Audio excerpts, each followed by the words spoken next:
Bonjour à tout le monde. Je vais commencer par dire que j'étais vraiment très heureux lorsqu'on m'a demandé d'écrire la préface du dernier livre de M. Bouchard. En fait, j'ai pris ça comme un honneur qu'on me faisait, en m'associant aux travaux et réflexions d'une personne que je respecte énormément, une personne au parcours extraordinaire, qui a été toute sa vie un homme de réflexion et d'action. Puis je pose mes termes.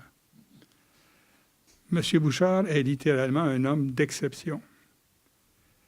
Il n'aime pas ça qu'on le rappelle, mais il faut le dire. Ecclésiastique, habitué aux activités de l'esprit, il a choisi de se définir comme un paysan. Et il est fier de l'affirmer.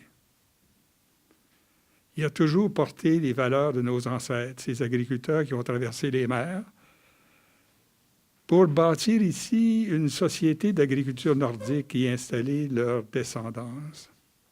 Signe très évident à mes yeux de son enracinement et de son engagement, il a lutté et lutte encore avec beaucoup, mais beaucoup de détermination pour une politique d'aménagement régional, l'occupation rationnelle du territoire, l'avenir des régions, la décentralisation, la démocratie et l'agriculture paysanne. Il a écrit sur cette question plusieurs livres, dont plusieurs font figure de classiques. Militant actif, il est aussi le cofondateur et l'ex-président de l'Union paysanne.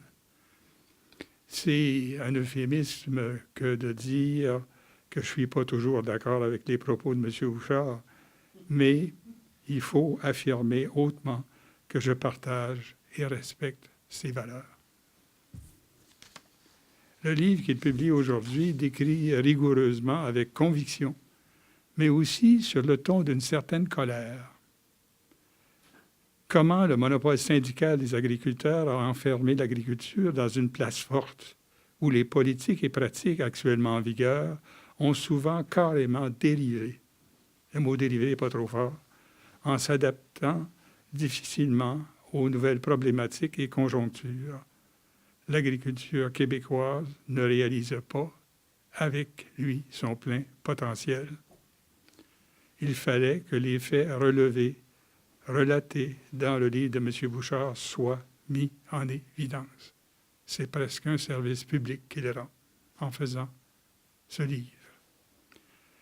Cet ouvrage ne veut surtout pas une dénonciation du syndicalisme agricole, absolument et toujours nécessaire. Je pense que M. Bouchard le démontre bien. Il en a fondé un syndicat agricole, ou ce qu'il voulait l'être, ce qui aurait pu l'être si la loi lui avait permis.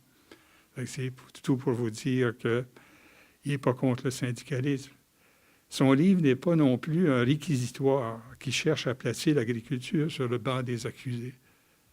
Tel que je le perçois, il est d'abord et avant tout un vibrant plaidoyer pour une agriculture qui pourrait, si elle était plus souple et plus ouverte, mieux servir les besoins et surtout les intérêts des Québécois.